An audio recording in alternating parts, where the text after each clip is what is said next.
Hey, what's up guys and welcome back to Anime King, and today I'm going to be giving you part 5 of What If Naruto Got a New Tail Beast from the Shinigami. Remember to get this one to 100 like as usual, share this to all of your friends in your social media platform, and also go ahead and check out the brand new episode of What If Naruto got all Krama power before Chunin exams, and enjoy that guys.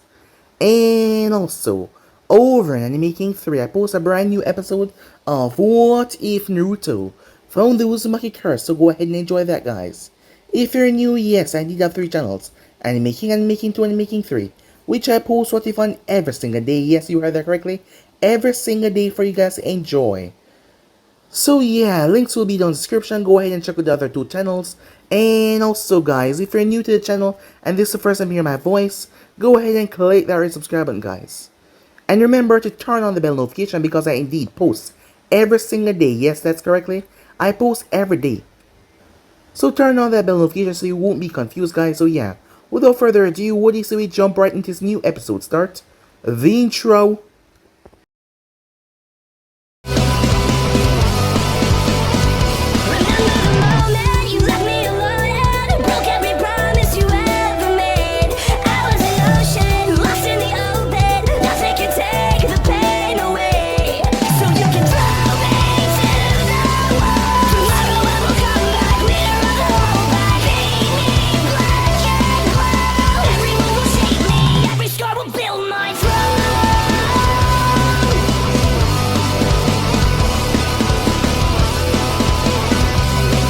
So the last part that we left off, a lot has happened as Naruto was currently at Kiri. He was moving with the outcasts as he met each of the members, the old man, Shupo, and the muscular man as well. As they travel, the old man informed Naruto about their backgrounds and his background as well. Shupo was from a clan that was in the mountain range of Kumo. The muscular man went into a rage whenever he fought for too long. So, most people didn't want him in their village, as his clan was put as outlaws. And his clan didn't have eyes, but their sensory ability was greatly, with their other senses magnified. As Naruto thought of that as discrimination, just because he did not possess eyes, the other villages didn't want them. But he didn't control Kumo or the other villages. If he was, he would have stopped this. Upon making their way to Kiri, they told Naruto not to say anything, as he should just stay focused and look ahead, which he did as they traveled through the mist. As they arrived towards the settlement where they were stopped by Mito, she seemed to know the old man as Naruto felt the animosity from the other members, but he said nothing about that, as he could tell that they didn't like them very much. But Mei asked the old man for his help as he told Naruto to come with him, as he told me that he had an ability that could help greatly. They had captured a prisoner and they wanted information out of him. As Naruto knew what he had to do, he slit the man's throat, shocking me and the others, as they didn't expect that at all. After all, with him killing the man, how would they get information? But then they saw Naruto grip something from the ear. It just materialized as he devoured his soul. Now that was shocking, but he would not explain his ability. He just simply told him it was a bloodline of theirs. He would not explain in full detail what he could do. So with that, Naruto was brought back to the camp as he met Victor, older sister. He also met several other members as well, as they were all gathered there. It was just a massive camp with a lot of tents, different family. He met a guy that was basically a human cannonball, as Naruto was disrupted when he met a smaller girl. He didn't know who she was, but she was quite intimidating with her gaze. But she proceeded to call him ugly, and saying that he hid his face because he was so ugly, as that angered Naruto a bit. She then proceeded to taunt him, enough for him to actually push her away. She smirked as she went in to punch him, but Naruto got back to his feet feeling a rush of chakra, as Yu told him to mess her up. She declared herself to be Clementine. As Naruto chains emerged, he was shocked, as he never knew that he had those, just like his sister. But they changed when he touched the girl. It rot away her skin. But instead of being upset or mad, she started to heal. As she was smirking, it seems that the punk had some fight in him, she said, as the both of them started battle. As Naruto traded blows with her, some rather deadly blows, because she was immensely strong. We then had a time skip to 3 years later. It has been 3 years. The Civil War was finally over, as Naruto made a name for himself. He called himself Pain, He had made a lot of friends. With the Civil War over, the outcasts and May had allowed them to stay in the village. While they were still in the village, it was not a perfect unity, as the shops that belonged to the outcasts did not sell the regular citizens, and the regular citizens' shops did not sell the outcasts. But still, they were all united as May had eliminated the ones that were against the outcasts, because they just came down from fighting a war because of discrimination because of their bloodline, so she wouldn't allow any of that, and with all of their help and effort, as Naruto had also been a big part of that. But his real name did not go out. Yes, he was known as Pain to the world. He has grown a lot in the past 3 years. He was a lot taller, more bulkier, and he was no longer skinned down to the bones. He had a lot of flesh, and not to mention his complexion wasn't as pale as usual. It was pale because it was mostly clouds in Kiri, but still, he had lightened up a lot, and he looked a lot different as well. So yeah guys, that's basically as we left off. You guys can switch across the playlist if you want to check it out for yourself, and yeah, without further ado or wasting any more time, what do you say we just jump right into this new episode, guys? Well, look who it is. If it isn't that bastard Pain. Some of the Junkin Shinobi cheered at his name, the alcohol dripping from their mugs, dropping on the floor as they did so. Others, however, gained some uncomfortable looks as they backed away from him. Mina, a doll as always, said Naruto to the woman that called out to him. Her name was Mina. She was a small, childlike woman with bright white hair and twinkling crimson eyes. At first appearances, she looked like a little girl, easily able to pass for about 8 or 9 years old. But in reality, she was a woman in her 60s. A former outcast who, like Naruto, gained a ability, a unique bloodline, that caused her to leave home. Where that home was, or how her ability manifested, Naruto had no idea. He only knew what she told him, and she was never the most open of people. So that was pushing it, as he didn't really know much. And despite her childlike appearance, she was deadly. And also she was a massive bitch. She took pleasure in seeing people in pain.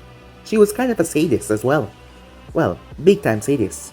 Her unique ability allowed her to feed off someone's life energy. All she needed was to touch, and she would suck you dry. Not in a fun way. This was how she maintained her youthful appearance. She was a parasite that feed off others. The stolen life force also healed her of any damage she might receive, which also pretty much made her immortal. Her other fighting skills and abilities were no better than Chunin, but that did not really matter since she will need one touch to drain someone of their life. Why you sure know how to be charming, don't you, Pain? As she blushed and looked away. It was all an act, of course. An act to make people let down their guards and underestimate her. But for Naruto, who had seen how she really was, she may be sweet and innocent on the outside, but on the inside, she was a decrepit monster. Plain and simple. Your little friends are all over the bar having a drink. Go have a drink on the house, she said. Thanks, Mina, said Naruto as he walked towards the bar. As she winked, she looked towards the table of men in front of her. Laughing, drinking men. Men who were probably gonna wake up tomorrow, unable to move, exhausted because she was gonna drain their life force. She wouldn't kill them, just suck every now and then. Like Naruto said, she was a bitch. As she moved towards the guys in front of her. Can any of you help me find my mommy, she said.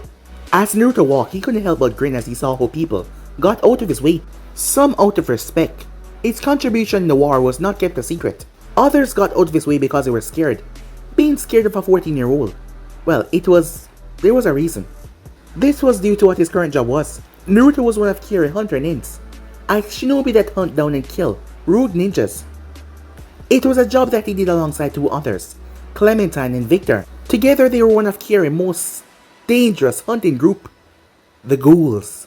A team that was perfectly equipped for hunting down and butchering rogue shinobi, and perfectly disposing the remains. This was helped by all of their unique abilities. Clementine bloodline gave her enhanced speed, strength, reflex, durability, and sensing. This along with her regeneration, and her chakra made her the unique hunter. The downside to her body though, because of the changes she had to expend more energy, so she had to eat more than a normal person. That wouldn't be a bad idea, but she couldn't eat normal food. Actually, normal food made her downright sick. The only thing she could eat without throwing up was flesh, and not just any but human flesh. Her bloodline made her the perfect predator, unfortunately though. It made humans her perfect prey. That was what led to her and her clan being excluded from many of Shinobi villages. It also led to well, many of them being hunted down and killed. This was most of their faults for giving into their hunger and feasting on other humans. She was smarter than that though. She'd go after those outside of her village, as there was an endless buffet out there for her. Victor also adapted well to become a hunter nin, the threads that he used. He was a master of traps. He could turn almost any environment into a deadly maze. And with their job, he had an endless supply of body parts. But sometime him and her got into an argument because she wanted, well, to eat his prized possession. And finally Naruto. It was like a buffet for him as well because he didn't eat the bodies. Instead, he took the souls. All of the souls were his. His chakra on the other hand as well. It devoured life, rotting and decaying anything it touched. His chakra also decayed chakra as well. But more than that, his chakra just didn't damage your body. He could also damage your souls if he wanted to. Unlike his rotten chakra, his control to touch and damage someone's soul was something that he had complete control over. Of course, more than once he got into trouble with his teammates for going over the top in his hunt with his abilities. Neither of them could make use of a rotten corpse when he laid his hand on his opponent, so he used the extra chakra for a boost in physical aspects, speed, durability and all that. Even without his most deadly abilities, with his axe and his reflexes speed, he was a deadly person on the battlefield. Suffice to say, the ghoulish nature of their team had become a deadly nightmare to the enemies of Kyuubi, and a legend to the people as well in Kyuubi. Already each of them had a high bounty on their head from the other villages. Although there wasn't any war going on, there was a lot of skirmish in the other villages. The skirmishes that always ended with the enemies of Kyuubi dead. As they did not only go after rogue shinobi from their own village, they go after other ones as well. And this led between them and other shinobis getting into conflicts. Lucky for Naruto and his team though, the fact that they wore masks on their faces while on the field. No one knew their real identity. Their code name was out there in the real world, and their mass appearance. But in Kyuubi, people know them, but they would not say a word after all. It wouldn't end well for them. Oi, Pain, get over here. As Naruto found himself looking at Clementine, in the last 3 years she has grown. She still had her shoulder-length blonde hair and pink eyes. She no longer looked innocent and childlike either. She made that clear, judging from what she wore. As Naruto's eyes wandered up and down, she was wearing very revealing silver armor, spiked gauntlets, and arm greave. The rest of her armor was pretty much an armor bikini, made from the head guards of shinobis that she had slain. Her light armor was an attachment of patchwork from the other shinobi village's armor. As Naruto stepped towards the bartender, "I'll have bourbon, neat." Being told it's on the house, he said. The bartender turned as he reached for a bottle. "Make it a double," said Naruto, as he kept his attention on Clementine. "So, trouble, been a while. Done anything I wouldn't do?" Naruto asked. "Not really, just cleaning up after our last job.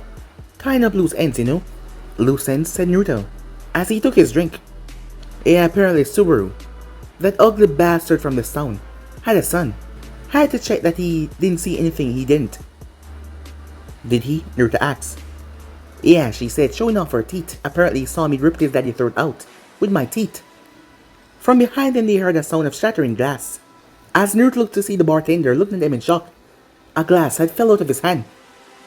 "Must be a newbie," Naruto thought. "Did you kill the kid?" Naruto asked. "Nah, little shit never saw my face, so I don't see any harm in letting him live. If anything, it will do good to spread our infamy." As she brought her cup to her lips, Naruto was not fooled though. The reason why she didn't kill him was because it was her way of maintaining her humanity. The life of an outcast was hard, especially when you have an ability that made you prey on other people to survive. That can make anyone go insane. But not her. For all she claimed she was a monster, she still had her humanity. Showing the occasional mercy when she could was a way of her holding on to her humanity. "What about you? It's been 2 days since our last mission." She shook her cup to the bartender. He poured the red liquid into it as he backed away. "Yep, I doubt you will last long," Naruto thought. Mina, who was the owner of the bar, wasn't someone that was merciful, so yeah. And this guy was so shaky. "Doing some interrogation work for the old hag," said Naruto, as that told Clementine that May had a prisoner that she wants interrogated by yours truly in front of her. "Get anything good?" she asked. "I'm not sure," said Naruto.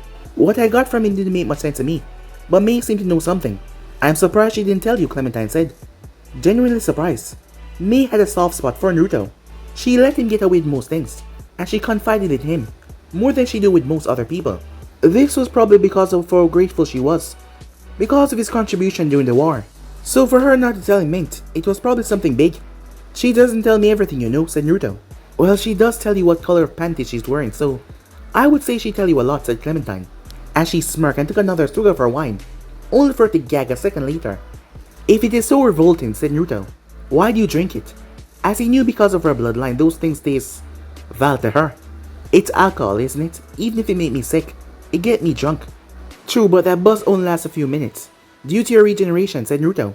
She frowned as she kicked him in the shin. Asshole, she said. At least I can heal.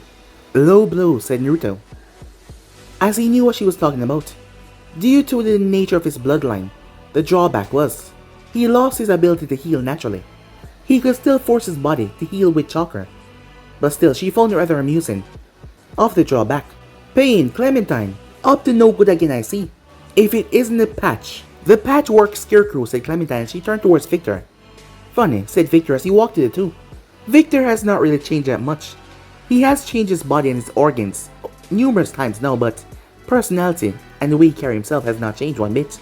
He had a pale white arm and a dark skinned arm on the other side as he had went to Kumo. So he now really looked like a patch person just put together with a different color shade. As he flipped her off. Tell me, Victor, she said, I'm curious. What now, he said. Have you replaced your tool down there, she said as she looked towards his pants. I'm really curious. As Victor and Naruto looked at her, with surprise. There was another drop as the bartender dropped another glass. Have you, she asked. Why the hell would you ask me that? Well, you see, I always heard that man from Kumo was a bit well endowed than the other nations, so I thought you might decide to do a bit of experiment since you were there. No offense, Pain, she said, looking towards him.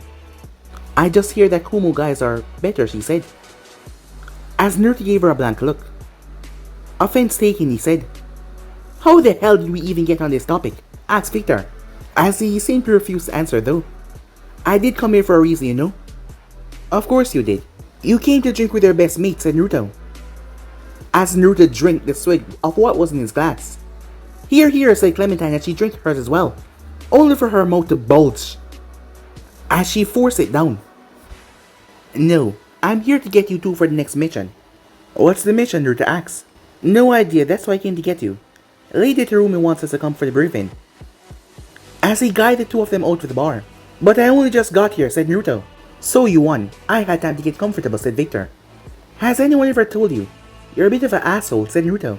Speak of which, Victor, have you taken someone's ass before, Clementine asked. Screw you, he said, as Naruto laughed as Clementine giggled to herself. Time skip. Mizukage Tower. Ayo was already glaring at him, as Naruto held himself back from laughing. As they were in the office, Mei was sitting down. Ayo was standing behind her. I am glad you made such a good time getting here, said Mei. I had been expecting to wait for some time, until Victor gathered you, and leave you here waiting alone, with only that grumpy Cyclops as company. I perished at thought, said Naruto. Cyclops? Why, you little... Mei resigned, cutting off his reply. Try to be nice to Ayo, Naruto, she said. I'll try, said Naruto, but it will be hard, with him being a dick and all. How dear, as Mei laughed softly to herself, cutting off Ayo. Don't rise into it so much, Ayo, and maybe he won't get a satisfaction from baiting you on. As amusing as this is, I did call you here for a reason. Yeah, I know. So, who do you want us to kill? Well, I would prefer if you brought them back alive, but somehow, I believe they will put up some resistance. You would prefer them alive, said Naruto. Sounding a bit confused. They were a kill team. They didn't bring back prisoners. Yes, but like I said, I doubt they will come willingly and quietly. What is more important though is what they're carrying with them. Who are these guys, said Clementine. Do not interrupt Mizukage, Ayo said, as he glared at the girl, but she glared right back at him. Their names are Reiga, Kurosuke, and Zabuza Momokai. I presume you know what they carry, asked me. The 7 ninja swordsmen, said Naruto. Are you planning to reform them, said Naruto. Yes, I decided the time is right to rebuild them. Kiri has been stronger than it's ever been in decades. Our forces are battle-hardened, but due to the outcast clans that we have gathered, we have not been getting many contracts. Both Kumo and Konoha are receiving more, while the Hidden Stone and Kiri are trailing behind. This is just not acceptable. So reform the 7 swordsman is some kind of gimmick, said Naruto. Yes and no. The swordsmen were a powerful fighting force. More than that though, they were the symbol of Kyuubi. So you want us to hunt down, either bring back or kill the current swordsman, but you definitely want the swords back. As May nodded, but wouldn't that leave us 1 blade short? After all, Kyuubi only has 4 blade. At the present, 3 of which are already in hands of new trainees, said Ayo. What about the other one, said Naruto, ignoring Ayo. Samehata, currently wielded by Kisame. My agents are trying to get a location, but they're struggling to find him. But rest assured, when you do find him, I'll be sending you after him as well. Sounds like a good fight, said Naruto. He loved to travel, and he loved to fight as well. So where do we start looking? Ayo placed 2 folders on the decks, as Naruto picked them up. He looked them over. We'll get to work then. So what if someone gets in our way, he asked. It depends on who they are and what they're doing, she said. But if they get in the way of your mission, terminate them. With extreme prejudice, she said. Understood, all 3 of them said. Time skip. Naruto, Clementine, and Victor passed through the land of rivers. None of them even paused or hesitated. They were used to crisscrossing through the rivers. It was part of their job. They entered through any countries, really. They were hunter ninjas. Their identity being their mask. As Naruto's mask was made by a dull silver metal painted black. Unlike his teammates, his mask was completely plain. It did not even show the symbol of Kyuubi. This was meant so if they were caught, their identity would not be revealed as Kyuubi Shinobis. Clementine's mask looked like a skull, allowing her teeth to be visible, so she could use her mouth in combat as well, using her teeth to rip out fleshes and chunks. That was one of her main things, and that took her enemy by surprise as well. You wouldn't expect someone to just bite into you like that. Victor's mask was strange. He put all different parts all over it. It was like pitch patch, just like him. As they all came to a stop on a tree. How much do you count, said Naruto. That we can see, said Clementine. I would say 11 that are shinobi, 24 civilians. Her sharp eyes looking all over the place. I don't see the target though. Probably on top, said Naruto. As he took note of the wooden buildings that were further up the mountain. What do you want to do about the thugs? They're in the way, said Clementine. Alright then, said Naruto. As Naruto turned towards Victor. Victor, I want you to kill or incapacitate those thugs if they get in your way. The civilians as well, said Naruto. If they get in your way. Sounds good, said Victor. Been looking to get a new liver. Make sure to do it silently, said Naruto. We don't want no one knowing that we're here yet. As he knew how Victor liked to torment his opponents in his wire traps. Victor sighed. You really can be boring sometimes, you know that, right? Just get it done. Make sure the lower half of the settlement is done before you come back to us. I don't fancy being attacked from behind while we're up there. Yeah, I've done this shit before, you know? Victor said good-naturedly as he leaped from a tree branch, as he landed on one of the nearby roofs, as he moved deeper in the settlement. Clementine, go grab me the nearest bandit. We're gonna need some information on what is going on here, said Naruto. How much time do I have to tell you, Pain? The name is Lady Clementine. The inhuman Lady Clementine. As she jumped, she moved like a blur through the sky as she smashed into a bandit, knocking him in between one of the buildings. It went completely unnoticed as she hit him so fast, none of them noticed. She perhaps fractured his spine with that kick, as she punched him in the head, knocking him out. She arrived back in the tree and dropped the man on the branch right beside Naruto. Do your thing, ghosty boy, she said. Naruto glanced towards her. Funny, he said, as he placed his hand on top of the man's head. He then pulled his arm back. A blue glow came out, with many dark spots in it. As Naruto looked towards Clementine, just to piss her off, he injected his chakra into the man's body after removing his soul.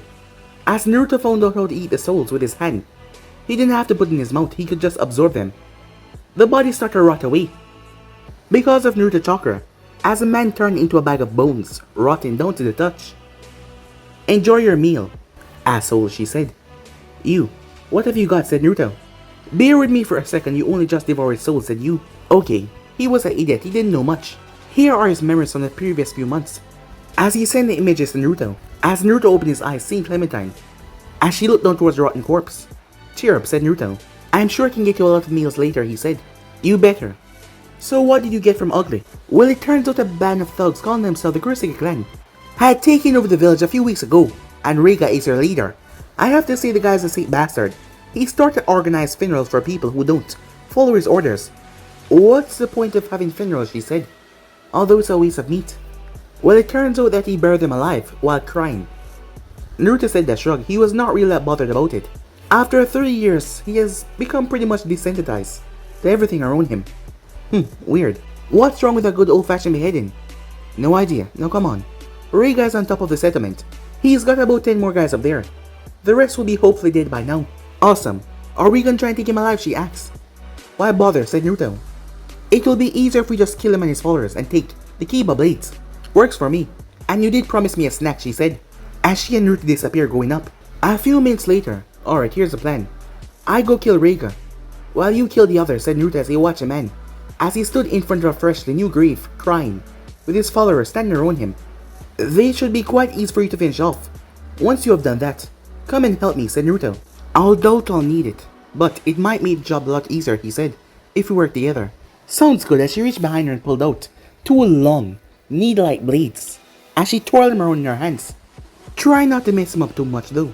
We're gonna need his head intact if we're gonna get the bounty on his head. Just make sure to finish him quickly. I want to get this job over quickly, said Naruto. Why? Do you want to get back to your precious me? You know, you almost sound jealous, said Naruto. You wish, she said, as she jumped down. The moment her feet touched the ground, she moved. As Naruto noticed that Reiga noticed their approach, that was rather surprising. Given his skill, he shouldn't be able to sense him. Even before they released their attack, even before her feet touched the ground, he turned.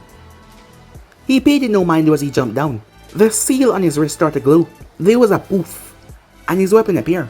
It was a long shafted war axe, made out of chakra metal purely. It allowed him to channel his chakra through it without the metal getting corroded. He sidestepped the moment he got close to Reiga. The man drew his own blades. He was trying to decapitate Naruto in one move. Naruto crouched down low as he dodged under the swipe. The metal of the axe started to glow, a bluish color as he swung it towards Reiga's arm. However, Reiga jumped backwards, avoiding Naruto's attack with surprising ease. Undeterred, Naruto moved as he blocked Reiga's Kiba blades, pushing them to the side, his own chakra devouring Reiga's as lightning was destroyed. Naruto brought his axe down as Reiga was forced to block it, the ground cracking underneath him. Another twist had the blades caught in the inner center of his axe. As Reiga blades had small points on it, so Naruto was able to yank both blades out of the man's hand. He then raised his leg and drive it into Reiga's gut. The man was thrown as he crashed into a giant stone behind him. Reiga looked up with a growl as he looked towards his blades that were a few feet behind Naruto. However, he felt pain on his stomach. Naruto's sandal imprint was on his stomach. The chakra had rotted away his skin, as it was patched and grey. What the hell? Said Reiga, as he felt the burning pain in his gut as he looked up, as Naruto stood in front of him, with Clementine, as she ignored everything around her and focused on the man in front of her. As she was smiling, she blurred out of sight, as she appeared right in the center of them. They were shocked as they tried to step back, but she twisted and drove the 2 blades into 2 of their eye sockets, ending their life easily. She then used the blades as a momentum and pulled herself up, as she brought her leg around. Her feet came round with such force she kicked the man's head directly off his shoulders. One of the thugs pulled out his blade as he tried to slice her mid-ear, but she flipped. As the blade came down, she caught it between her hands by slamming her palms together. She smirked as she brought her knee up. It shattered the man's chin, snapping his head up to the sky. She then proceeded to drop her fist into his face like an axe, shattering his entire face. 2 other bandits pulled the kuna as they tossed it towards her. Seeing them coming, she ducked down low before she grabbed her blades and threw them. Her blades whipped through the air like a gate, slicing through 2 of the bandits, that maniacal grin never leaving her face. There was only one left, as he was stepping back with nothing but fear. What are you? He asked. I'm complicated, she said as she walked over one of the bandits, shattering his skull with her heel. You're a monster, he cried out. Oh, you don't know the half of it. As she moved, she appeared right on his shoulder. Her head, that is. The rest of her body constricting his as she held onto him tight. She then proceeded to sink her teeth into his shoulder, as she tore his throat out. With a smile on her face got covered in blood. The mask mostly, as she started to feast. It wasn't even a minute, and all of them were already dead. With Victor, it hadn't been much of a fight. These guys were untrained and they couldn't even fight to defend themselves. And now the civilians remain. Are you gonna kill us? A young man asked nervously. Oh, I wasn't planning on it, but I can do it if you want me to. No, sir. We're fine. Thank you, the man said, stuttering in fear. as they start to leave quickly. Ah, villagers. Such cowards, he said, as he looked towards the body parts in front of him. He had already been given a shopping list by his clan in Kiri. They tend to give him lists about the body parts they needed whenever he was going on his hunt, so they could keep themselves stable. Meanwhile, with Reiga channeled his chakra into his stomach to soothe his stomach from where he was hit. As he backed away, Ranmaru, what do you see? Its eyes flickering towards the Kiba blades. A soft voice came from the backpack he had on his back. It hurts. It hurts to look at him. He's not human. It's like he's 1,000 people in one body. What?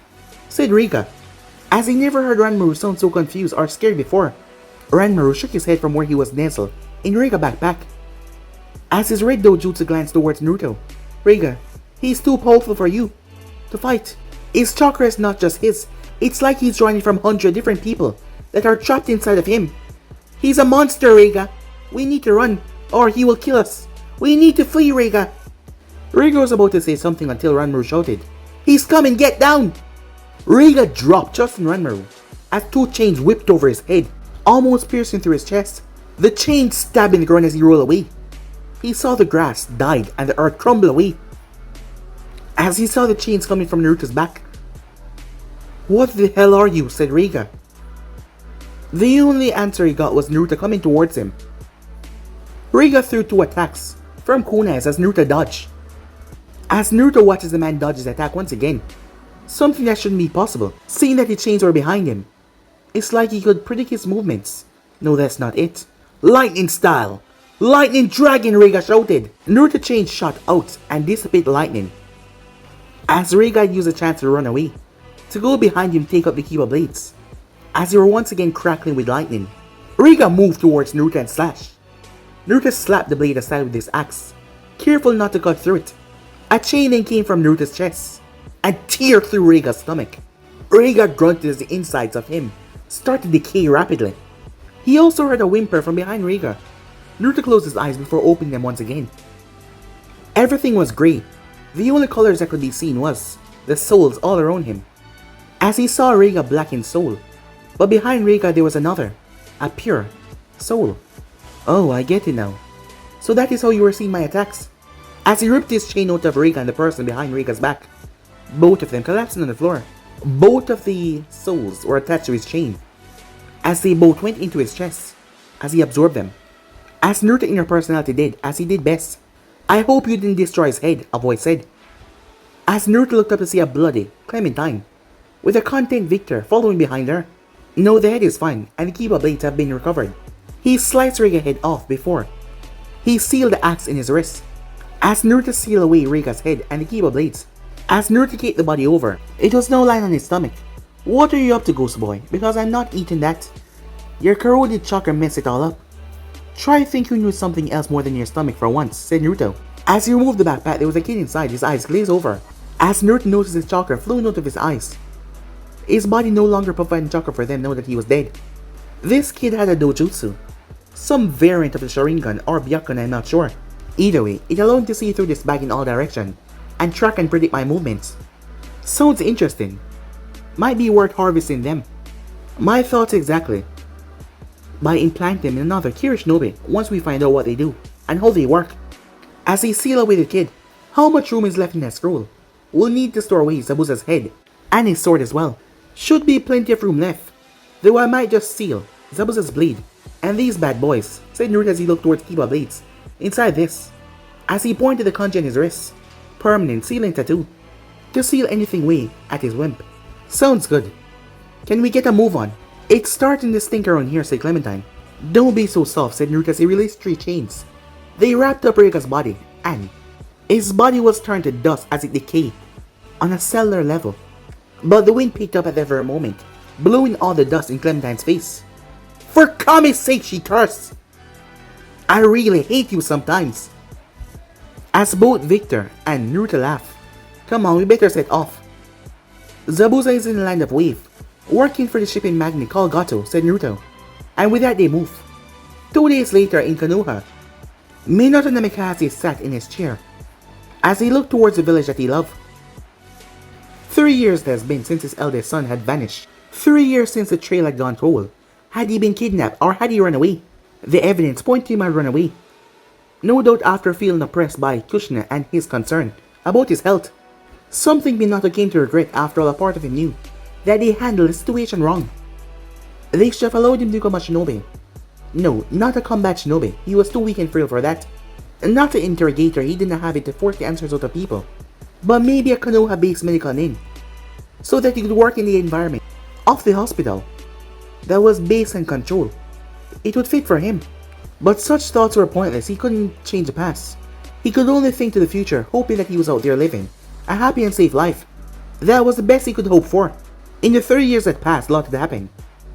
His wife Kushina gave birth to another daughter, little Naruto, named in honor of their missing son. Minato also believed that it helped to fill the hole left in their hearts. She was their precious daughter, but she was also her own person. She was not a replacement for Naruto. But even so, the joy that she brought for their household make up for the pain that Naruto's absence caused. Aside from the birth of his newest daughter, his two daughters had graduated from the academy. The both of them finished at the top of the year. Erza just beat Mito out for top Konoichi.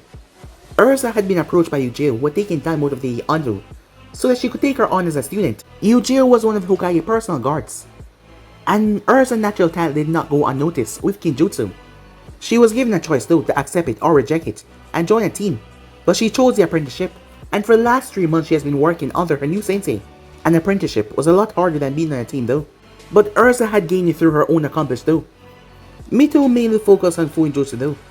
Mito would of course ask her mother for her own apprenticeship, but Kushina had refused as she had to focus on Naruto after all, as she had her own shinobi work to do, minor as it was.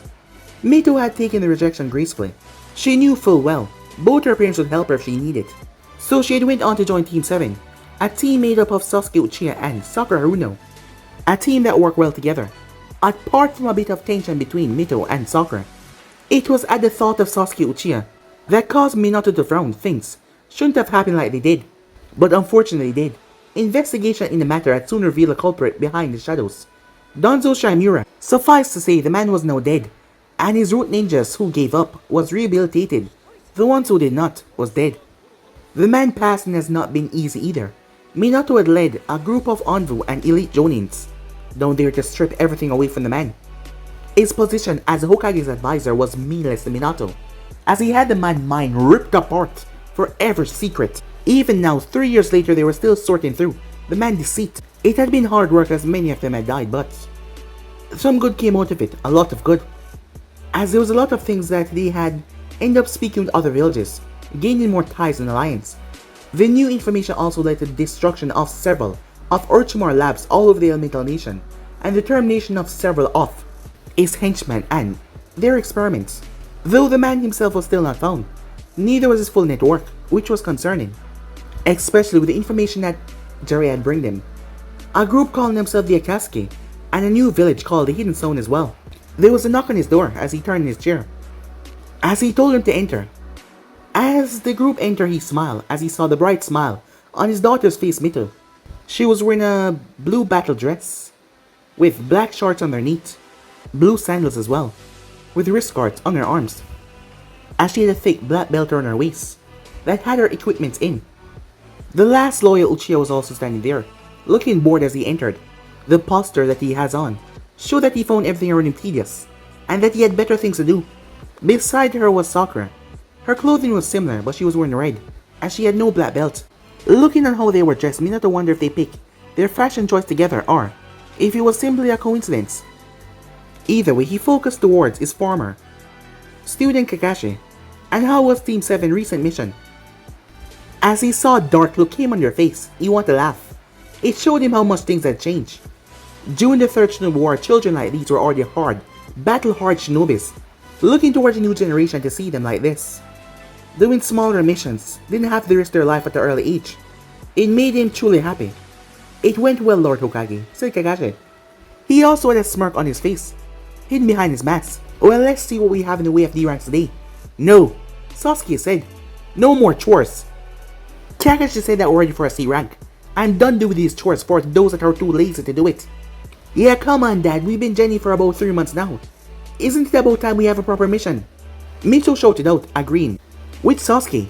Hey now my cute little Jennings, you know that missions are broken up by experience and difficulty. There's a reason you Jennings mostly take D rank missions. I don't care.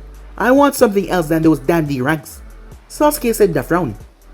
Mito though didn't back up this time as she saw. Her father was looking rather serious. But he was looking at Kakashi. Kakashi, do you think you're ready? He asked. Kakashi looked thoughtful. Yes, I believe they're ready, he said. Very well then, since your sensei think you're capable, I have a C rank for you. Towards the land of wave, he said. Time skip. Mito came to a pause. As she could feel two people. She could sense their chakra.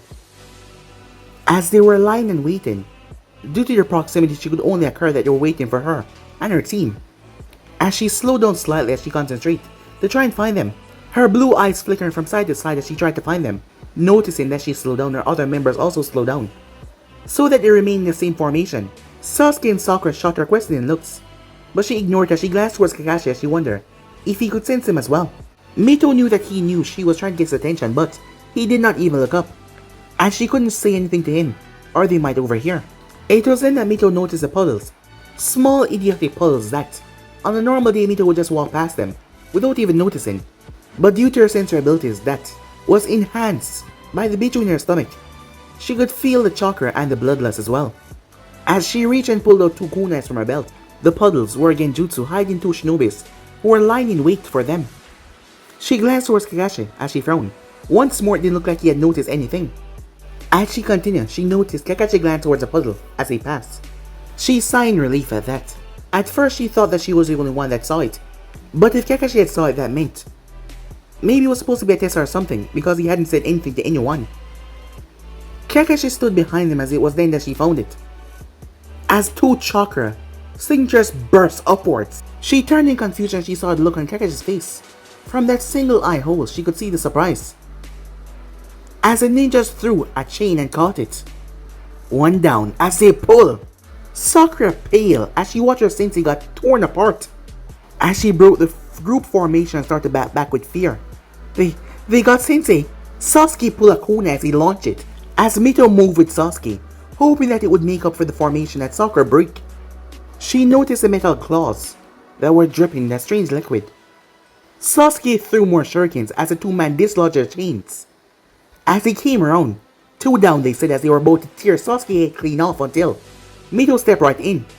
As she ducked under the man's claw gauntlet, she clenched her fist and slammed it in the man's stomach, knocking the air out of him. As he staggered backwards, she slashed with her kunai, aiming right for his throat. But by then he recovered and jumped backwards as she sliced through his chest, cutting him but not stabbing him anywhere close. You bitch, he said. He rushed forward as the other one was facing off against Sasuke. She brought her hands up. Shadow Clone Jutsu, as 5 copies of her came to life. None of them had a chance to do anything though, as Kakashi appeared and landed on Sasuke's attacker's shoulder, crushing the man into the ground. He gave him a kick to knock him out, before he moved and slammed his hand into the other one's throat, knocking him clean out. Well, that could have gone better. Sakura, you broke formation and ran away. Mito, you did not think to warn your teammates that there was a nearby threat.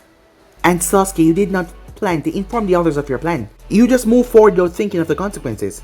Sasuke scowled as he looked away, glaring off into the distance. Sakura shrinking on herself as she avoided making eye contact with anyone else. However, Mito scowled towards Kakashi. I saw that you had saw it, Sensei, and because of your lack of reaction, or the fact that you didn't inform the others. I didn't either, she said.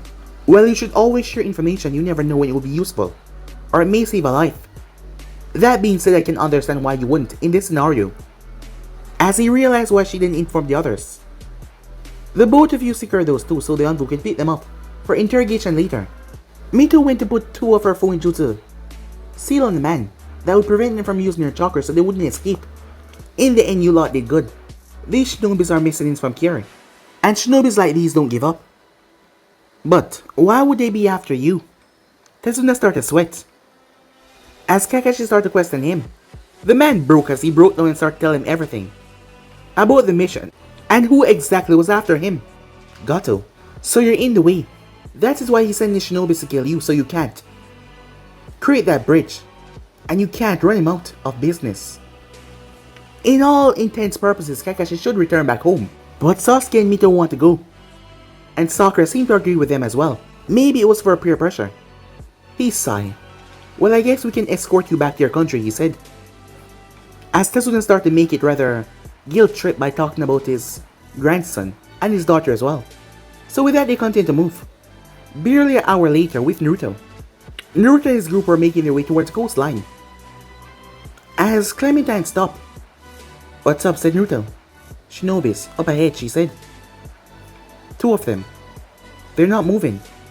"Some kind of ambush," said Naruto. As he closed his eyes, as he opened them, they changed. Everything turned grey except for the souls. He dismissed the small birds and animals. As he focused on two men, he saw a black seal on their chests that was restricting their chakra. "You're right," he said as his eye returned back to normal. Two Chunin level Shinobis. But someone has suppressed their chakra. "So not an ambush then," said Victor.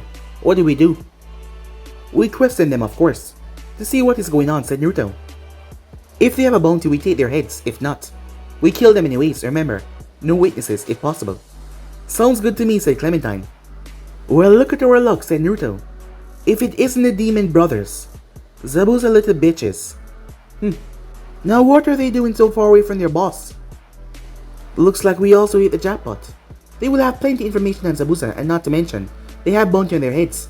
Not as much, but it will pay for a few rounds at Mina's place. We aren't telling you bastards anything. You might as well just kill us," one of the brothers said, the other one glaring up at them. "Well, it's a good thing we don't need to cooperate, now do we?" said Naruto as he swung his axe, taking their head off cleanly. A shocked look still left on their faces. He then used his chains and absorbed their soul. As you got to work, as Naruto gained the memories. "Cowards," said Naruto. "Well, what crawled up your ass and died?" said Clementine. "They were traitors, the abandoned Kiri, and the rebellion. At the first chance they got, they didn't even look back." She knew that something was up the way he brutally slashed their head off. "Good point," said Victor. They had fled Kiri with Zabuza soon after the swordsman had tried to assassinate the Mizukage. He had of course failed and then he fled as fast as he could. The brothers admired to follow him, but they never took a stand against Yagura. They just run, out of fear. "Still seem a bit much, tell me. Are you so pissed off because they betrayed Kiri? Or because they betrayed me?" "Turns out the sources were right," said Naruto, ignoring her. "Zabuza is in Land of Wave with Gato, and he's with an apprentice of his, some girl who thinks it's fun to play dress up, pretending to be a hunter in.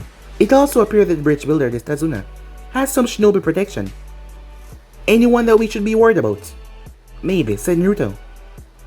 "He has a copy ninja Kakashi with him, and his genin team, including Mito Namikaze, Sasuke Uchiha, and a girl that I don't seem to recognize." Sounds like trouble," said Victor. "What? Seriously?" said Clementine. "Kakashi may be tough, but the three of us together are more than enough to take him. As for genin, they won't stand a chance. We can butcher them in ease." Naruto turned towards her. "No." Her eyes widened as he spoke rather roughly. He calmed himself down. "No. It is more complicated than that," he said. "These aren't just any shinobi, they have connections. Mito Namikaze is the daughter of fourth Hokage, while Sasuke Uchiha is the younger brother of Itachi Uchiha. In reality, Naruto would kill Kakashi. He never really interacted with the man, so he wouldn't care. To an extent, that could be said for Sasuke as well. He didn't really care about him. He didn't really know him, but he did know Itachi. He also knew there was something odd about Uchiha massacre. Itachi wasn't the kind of person that enjoyed taunting his enemies. Why would he leave Sasuke unless he had a reason for sparing him? What that reason was, Naruto did not know. But having Itachi as an enemy was not a good thing either. As for Mito, she was his sister and he still loved her. And that meant he wouldn't let anyone touch her. He wouldn't let anything happen to her. The pink-haired girl, he didn't care about her. She could die for all he cared. I doubt Itachi would really care what happened to his brother, since he massacres entire clan, said Victor. Though I do see your point about the fourth Hokage. Even with all three of us, we would die. Yeah, I would agree with that too, said Clementine. But if these Konoha tree huggers interfere in our mission, what do we do? Simple, if they don't interfere, we leave them alone. If they do, what Mei said, we neutralize them, not kill. Remember those two, Sasuke Uchiha and Mito, the red-haired girl, and the black-haired boy are not to be harmed. Well, Sasuke can be hurt, but not too badly. Well, as long as you leave Mal know that is fine. But the girl is off limits. What the hell is wrong with you and redheads? Asked Clementine. It was the same for me. as Naruto had never steered her wrong before, but his caution for this Konoha team was unwanted. I have no idea what you mean, said Naruto. She does have a point. With her Mizukage with red hair, and know this Namikaze girl with red hair, said Victor. I do not have an unhealthy fascination with the Mizukage. We are just on a good term. As Naruto jumped to the trees, not even dignifying the comment about his sister, with a response. Huh, good working relationship. She pretty much let you get away with murder. Seriously, the way she dotes on you sometimes, make it seem like two of you are banging or something, and you're always getting pissed off when someone says something negative about her, and you always follow the rules, said Clementine. I am not having a relationship with the Mizukage. Unfortunately, he said it in a rather quiet voice. And by the way, she is our Mizukage. You're supposed to follow all her orders. She's our leader, you know that, right? Yeah, shut up, I know, she said. Well, at least she does now, said Victor. Why don't you go and steal a dick? Said Clementine. Why don't you go eat one, said Victor. You offering, she asked, with a toothy grin. Both men flinch as they turn away from her. But guys, be in subscribe right here. If you want something important to do, like, subscribe, comment down below, and turn on the bell notifications to be posted. Remember, share to all of your friends and social media platform. But for now, I'm out for you. See you guys soon. Peace.